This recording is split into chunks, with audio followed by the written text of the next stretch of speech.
Mr. President, nung tinignan natin yung dami na namatay nung Aquino administration, ay sing dami nung namatay nung first 2 years nung Duterte administration. Except that during the Aquino administration, through Senator De Lima, pinalitan nila yung definition ng EJK. EJK, kapag yan ay labor union, yan ay human rights leader na napatay.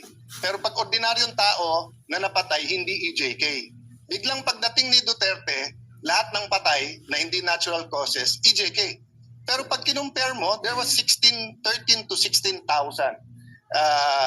every year in the Aquino and even before Aquino.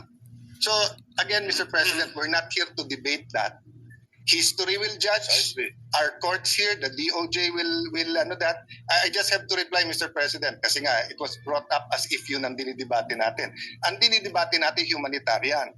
Humanitarian ay walang pakialam sa feelings ng mga posibleng biktima. Kasi ang hustisya po ay bulag. Ay nakatakip po yung mata para nga walang makita, no? So even if I was a victim of a crime here, no, at masakit na makita akong magpiyansa or may house arrest yung inaakusahan ko, kung yun ang batas at pwede,